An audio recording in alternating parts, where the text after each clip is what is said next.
오늘 우리에게 주시는 하나님의 말씀 창세기서 49장 10절 말씀 함께 봉독합니다.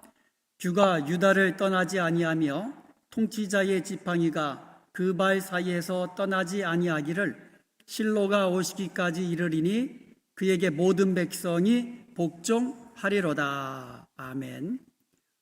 지난주에 실로의 경고에 대해서 말씀을 나눴습니다. 지난주 그 성경 요절 말씀 우리 다시 한번 암송해 볼까요? 너희는 내가 내 이름을 둔 처소 실로에 가서 내 백성 이스라엘의 악에 대하여 내가 어떻게 행하였는지를 보라. 예레미야서 7장 12절 말씀이거든요. 여기서 실로라는 곳이 무엇인지 우리에게 알려줘요. 실로가 뭐예요? 하나님께서 처음으로 하나님의 이름을 두신 장소, 도시, 그 시리네임이에요, 실로가. 근데 거기에 하나님의 성막이 세워졌던 곳이에요. 그 전까지는 늘 이동하고 그랬기 때문에 성막, 태버너클이잖아요. 이 태버너클을 템퍼러리로, 임시적으로 세웠다가 또 이동했다가 그랬는데, 가나안 땅에 들어가서는 처음으로 실로라는 곳에다가 태버너클, 하나님이 함께 계시는 이 장막을 거기다 세웠던 거예요. 처음으로 하나님의 이름을 두신 곳이 실로입니다. 그래서 그때부터 실로는요, 영광과 번영을 구가했어요. 한 300년 정도 그렇게 되다가 이스라엘이 블레셋과의 전쟁에서 대패를 합니다. 근데 전쟁에서 패한 것뿐만 아니라 법궤를 빼앗기는 거예요. 그 후로 실로는 폐허가 되다시피 했습니다. 그 다음으로 하나님께서 자신의 이름을 두신 곳이 어디예요? 예루살렘이에요.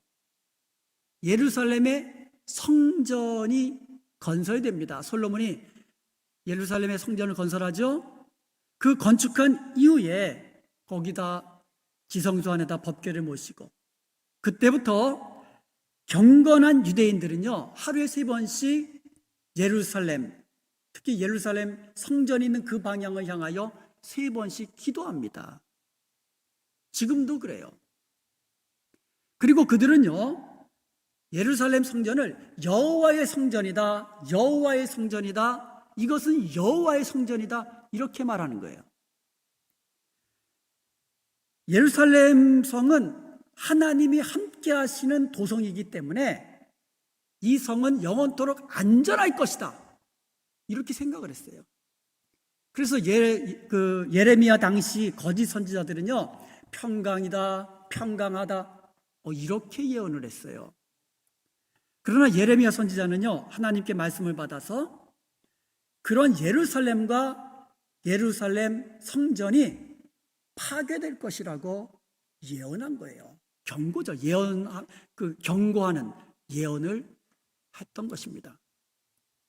예레미야서 25장 56절에 보면 내가 이 성전을 실로같이 되게 하고 이 성을 세계 모든 민족의 저주거리가 되게 하리라 하셨느니라. 이렇게 실로의 경고를 하신 거예요. 이 경고를 받은 그 이스라엘 백성들은 어떻게만 했습니까? 회개하고 돌이켜서 하나님의 말씀대로 순종하면서 바른 길로 행해야만 했습니다.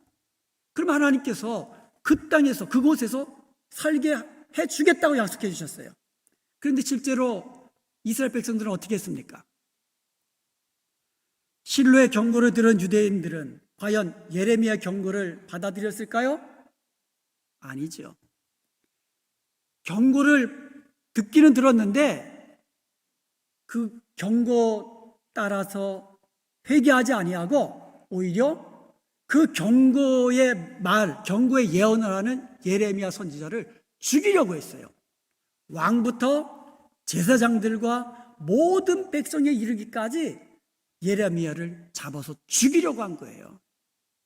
그리고 계속해서 우상을 숭배하고 하나님 말씀 멀리하고 자기 보기에 좋은 대로 악을 행했던 것입니다. 그 결과 실로는요, 경고대로 바벨론의 침략을 받아가지고 남유다는 멸망하게 되었고요. 그리고 예루살렘 성, 안전하다, 평강이다 했던 평화의 도성 예루살렘은 거민들이 죽거나 도망가거나 포로로 끌려가서 완전히 황무지가 되어버렸어요.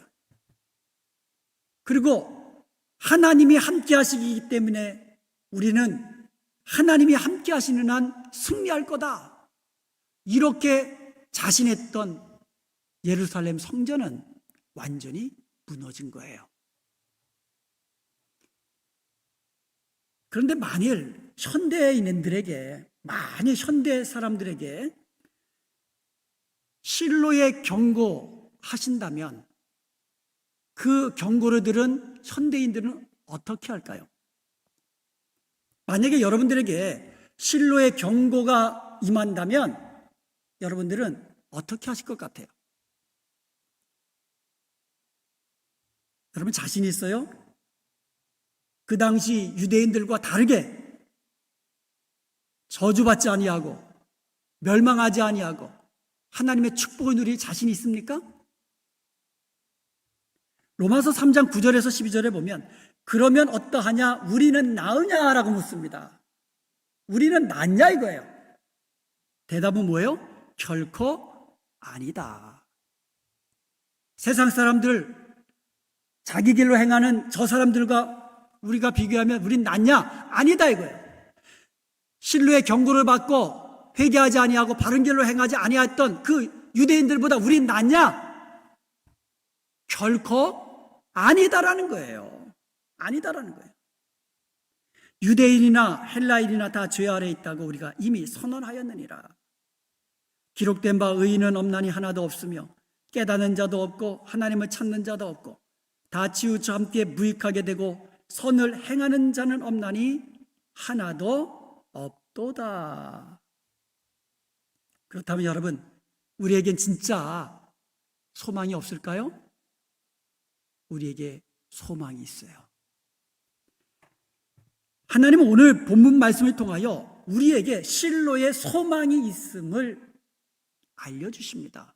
그러므로 오늘 말씀을 통하여서요, 실로의 소망이 무엇이며 우리에게 실로의 소망이 있다는 것을 깨닫는 저와 여러분 되시기를 주님의 이름으로 간절히 축원드립니다.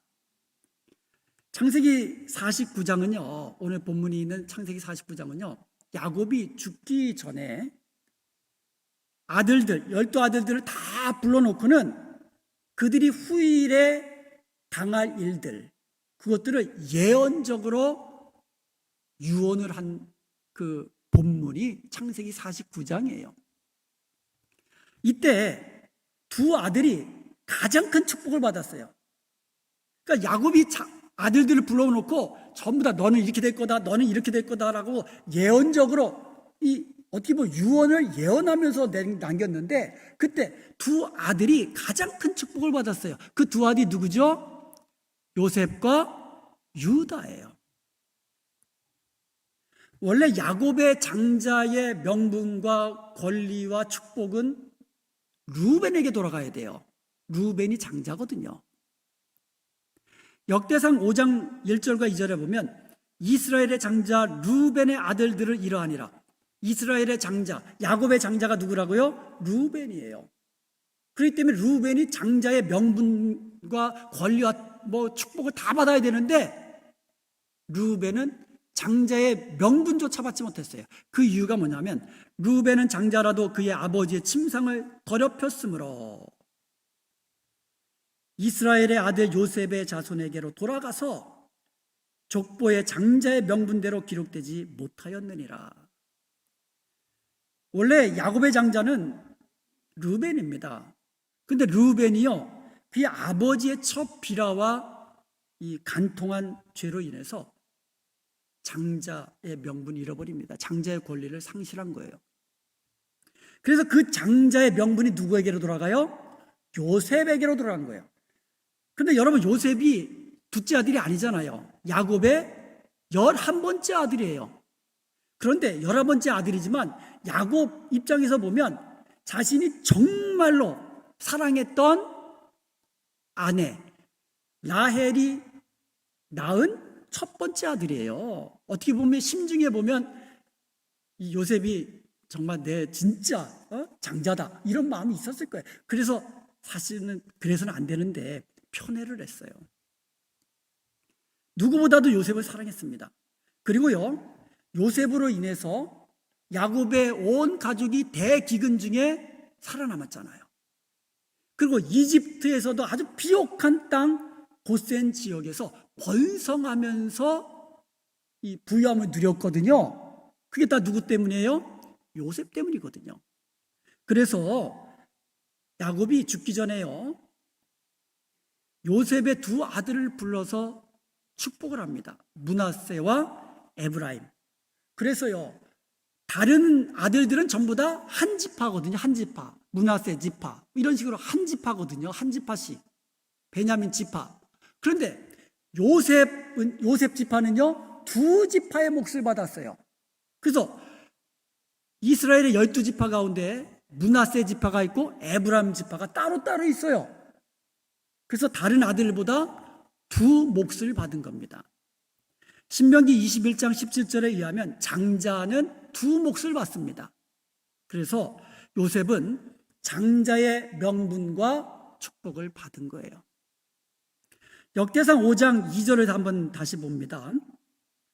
유다는 형제보다 뛰어나고 주권자가 유다에게서 났으나 장자의 명분은 요셉에게 있으니라. 이렇게 돼 있어요. 근데 여기서요, 장자의 명분은 누가 받았어요? 요셉이 받았어요. 그런데요, 다른 형제보다 뛰어난 복, 그리고 더 중요한 거, 주권자가 유다에게서 났다는 거예요. 주권자이신 예수 그리스도가 유다 지파에게서 날이라는 엄청난 영적인 축복을 유다가 받은 거예요. 그래서 예수님은 유다 지파예요. 유다 지파 다윗의 후손으로 이 땅에 오신 것입니다. 자, 그러면 창세기 49장 8절과 10절에 보면 유다가 그 아버지 야곱으로부터 놀라운 축복을 받았는데요, 우리 잠깐 한번 살펴보겠습니다. 첫 번째로 형제의 찬송이 되는 축복을 받았습니다. 창세기 49장 8절에 보면 유다야 너는 내 형제의 찬송이 될지라. 우리 자막 좀 띄워주세요.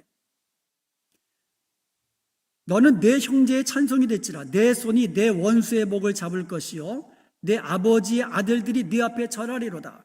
이 말씀대로 훗날 유다 지파의 후손 다윗이 통일 왕국을 이룹니다. 그래서 대적들을 다 물리칩니다. 그래서 다른 모든 형제들이 다윗 왕 앞에 절하게 되죠. 그대로 됐습니다. 두 번째로 사자와 같은 힘을 얻는 축복입니다. 9절에 보니까 유다는 사자 새끼로다. 내 아들아 너는 움킨 것을 찢고 올라갔도다. 그가 엎드리고 움크림이 숫사자 같고 암사자 같으니 누가 그를 범할 수 있으랴. 그래서 유다 지파는 아주 강명한 지파가 됐어요. 그래서 실제로 가나안 땅을 정복해 갈 때에 그 가나안 족속 중에도 좀 힘센 족속이 있잖아요. 그리고 산지, 골짜기, 그래서 정복하기 어려운 곳에 살고 있는 그런 족속들은 정말 정복하기 싸워서 이기기가 어렵거든요. 그런데 이 유다 지파는요, 우리가 올라가겠습니다. 이 산지를 우리에게 주소서. 이 갈렙이 유다 지파잖아요. 그래서 자원에서 험한 산지 기업으로 받고 그렇게 정복해 나간 겁니다. 그 다음에 세 번째로 평화와 안정과 번역의 축복을 받습니다. 창세기 49장 11절과 12절에 보면요, 그의 나귀를 포도나무에 매며 그의 암나귀 새끼를 아름다운 포도나무에 맬 것이요. 한번 생각해 보세요. 포도나무가 있는데 나귀를 거기다 매는 거예요. 암나귀 새끼가 있는데 아름다운 포도나무 거기다가 그걸 매는 거예요. 포도나무가 뭐 얼마나 이게 두꺼운 나무인지 아세요? 아주 가느다란 나무거든요. 그 이게 뭡니까? 아주 평화로운 거예요. 아주 누가 훔쳐갈 것도 없고 뭐 급하게 그거 풀어가지고 도망칠 필요도 없는 아주 평화로운 그와 같은 생활할 것이라는 그것을 지금 보여주고 있는 말이에요. 그리고요, 그 옷을 포도주에 빨며 그의 복장을 포도즙에 빨리로다. 그의 눈은 포도주로 인하여 붉겠고 그의 이는 우유로 말미암아 희리로다. 포도주와 우유가 넘치는 거예요. 여러분, 우유는 어디서 납니까? 염소, 양, 송아지 이런 데서 얻을 거 아니에요? 그러니까 넘치는 풍요, 부유함, 안정됨 이와 같은 것들을 지금 이 상징적으로 보여주는 그 같은 말들이에요. 그런데 이러한 축복보다도 더 귀한 축복은 바로 유다 지파에게서 메시아가 오리라는 예언의 축복이었던 것입니다. 10절 말씀을 오늘 본문 말씀 다시 한번 봅니다. 주가 유다를 떠나지 아니하며 통치자의 지팡이가 그 발 사이에서 떠나지 아니하기를 실로가 오시기까지 이르리니 그에게 모든 백성이 복종하리로다. 여기서 주라는 말, 그 이전 이 개혁 성경에서는 홀이라고 되어 있어요. 이 홀, 그리고 통치자의 지팡이 이런 것들은 왕권을 상징적으로 보여주는 증표들입니다. 왕권을 상징하는 홀과 통치자의 지팡이가 떠나지 않는 거예요. 그러니까 그 왕권이 계속해서 이어지리라는 축복의 예언이에요. 그러니까 유다 지파에서 누가 나와요? 왕이 나오고 그 왕이 다윗 왕이잖아요. 그 다윗 왕의 그 왕권은 계속해서 그의 아들들로 인해서 이어질 것이라는 축복의 예언입니다. 그런데요, 언제까지? 실로가 오시기까지. 자, 실로가 이르기까지라고 그랬어요. 자, 실로가 오시면, 실로 컴스거든요. 그러니까 실로가 오시면 모든 백성들이 그에게 복종하리라. 이런 말이거든요. 자, 그렇다면 여기서 실로가 무엇인가? 이것을 우리가 먼저 알아야 돼요. 실로에 대한 해석이 분분해요. 먼저 지명이라는 견해가 있어요. 그러니까 실로에 하나님의 성막이 있었잖아요. 그 실로를 의미하는 거다. 그런데 지명으로 해석하면 이게 해석이 잘 안 돼요. 실로가 comes, 오기까지. 이게 말이 잘 안 되거든요. 자, 두 번째로 이 추상적인 명사로 이해해가지고 평안의 때를 상징한다는 그와 같은 견해도 있습니다. 평안의 때가 올 때까지 유다 지파에게서 왕권이 떠나지 않는다? 이것도 해석이 좀 이상해요. 그래서 세 번째 해석이 뭐냐면 실로란 장차 유다 자손으로 오실 메시아를 상징한다는 견해입니다. 실로는 메시아고 예수 그리스도를 상징한다는 거예요. 이것이 가장 전통적이고 또 합당한 견해인 것이죠. 그래서 한글 성경에는요, 실로를 인칭대명사로 번역합니다. 그에게. 영어 성경도 마찬가지죠. To him. 인칭대명사로 쓴 거예요. 실로를 인칭대명사로 번역을 해버린 겁니다. 그래서 실로가 이르기까지, 실로가 오시기까지.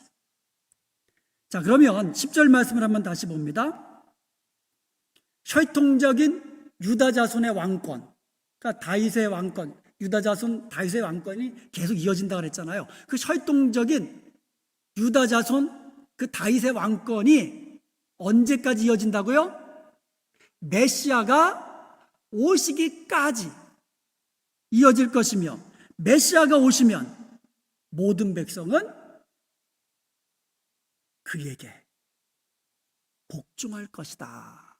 이런 예언이에요.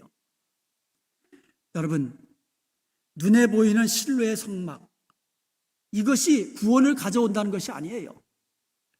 눈에 보이는 예루살렘 성전이 평화를 가져오는 것 아닙니다.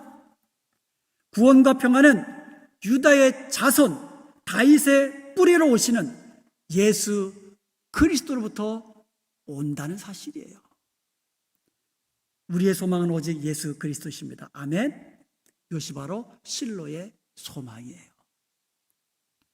로마서 15장 12절에 보면 또 이사야가 이르되 이새의 뿌리 곧 열방을 다스리기 위하여 일어나시는 이가 있으리니 열방이 그에게 소망을 두리라 하였느니라.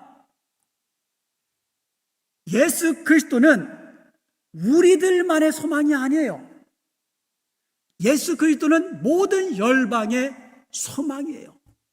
예수 그리스도는 유대인들의 소망이기도 하고 헬라인들의 소망이기도 하고 모든 죄인들의 소망이신 분이 바로 예수 그리스도이시에요. 예수님은 모든 열방의 소망이십니다. 이것이 실로의 소망이에요. 사실 실로는요, 어떤 것이라고 그랬어요? 여호와 하나님께서 처음으로 자기 이름을 두신 처소라고 했습니다. 그런 실로가 폐허가 됐어요. 예루살렘은요, 여호와 하나님께서 실로 다음으로 자기의 이름을 두신 도성이에요. 평화의 성읍입니다. 그렇지만 남유다는 바벨론에게 멸망했고요. 예루살렘 성은 거민이 없어서 황폐하게 됐고요. 예루살렘 성전은 무너져 버렸습니다. 폐허가 됐습니다. 눈에 보이는 것들은 영원한 소망이 될 수 없는 것들이에요. 아무리 눈에 하나님의 법궤가 있어도 이것이 우리의 소망이 아니에요. 눈에 보이는 성전, 우리의 진정한 소망이 아니고 영원한 소망이 될 수 없는 것이고 그것들이 우리에게 구원을 가져오는 것도 아니고 우리에게 진정한 평화를 주는 것도 아니라는 겁니다. 계시록 21장을 보면은요, 새 하늘과 새 땅이 보입니다. 그리고 하나님께로부터 하늘로부터 거룩한 성 새 예루살렘이 내려옵니다. 새 예루살렘이 내려옵니다. 이어서 3절과 4절에 보면 보라 하나님의 장막이 사람들과 함께 있음에 하나님이 그들과 함께 계시리니. 그리고 나서 하는 말이 뭐예요? 그들은 하나님의 백성이 되고 하나님은 친히 그들과 함께 계셔서 모든 눈물을 그 눈에서 닦아주시니 다시는 사망이 없고 애통하는 것이나 곡하는 것이나 아픈 것이 다시 있지 아니하리니 처음 것들이 다 지나갔음이러라. 이게 우리의 천국 소망 아닙니까? 그런데 이 천국 소망은 바로 예수 그리스도 안에 있는 소망이에요. 그런데 그 예루살렘, 새 예루살렘 성 안에 보니까 성전이 없는 거예요. 새 예루살렘 성 안에는 성전이 없어요. 계시록 21장 22절에 보면 성 안에 내가 성전을 보지 못하였으니 이는 주 하나님 곧 전능하신 이와 및 어린 양이 그 성전이심이라. 할렐루야. 예수님이 하나님이 우리와 함께 하시겠다고 하신 바로 그 성막, 그 성전이라고 말씀하고 계시는 겁니다. 우리와 영원토록 함께 하시는 예수님만이 우리의 구원의 소망이요 축복의 소망인 것을 믿으시기를 축원합니다. 시편 146편 3절부터 5절까지 보면 귀인들을 의지하지 말며 도울 힘이 없는 인생도 의지하지 말라라고 이야기합니다. 우리의 의지할 대상, 우리의 소망의 대상이 귀인들, 도울 힘이 없는 인생은 아니라는 거예요. 그의 호흡이 끊어지면 흙으로 돌아가서 그 날에 그의 생각이 소멸하리로다. 야곱의 하나님을 자기의 도움으로 삼으며 여호와 자기 하나님에게 자기의 소망을 두는 자는 복이 있도다. 여호와 하나님에게 우리의 소망을 두는 자, 예수 그리스도에게 우리에게 구원의 소망을 두는 자, 그 사람이 복이 있는 줄로 믿습니다. 여러분, 살다 보면 돈이 필요하잖아요. 뭐니 해도 머니가 필요하잖아요. 그리고요, 명예도 필요하잖아요. 이 명예를 위해서 내가 정말 이 생명을 오히려 버리겠다는 사람도 있을 정도로 명예를 소중히 여기는 사람이 있어요. 그리고요, 권력을 쫓아서 그냥 막 쫓아다니는 사람들도 있어요. 그런데 여러분, 이런 것들은 우리의 소망의 대상이 안 되는 것들이에요. 영원하지가 않거든요. 영원하지가 않습니다. 돈은 있다가도 없고, 아무리 돈이 많아도 우리가 하나님이 부르시면 다 놓고 가야 돼요. 명예도 그렇고 권력도 그렇고, 뭐 권력 무상이라 그러잖아요. 지금은 대통령이라 떵떵거리지만 대통령 권좌에서 물러서는 순간 언제 감옥 갈지 모르는.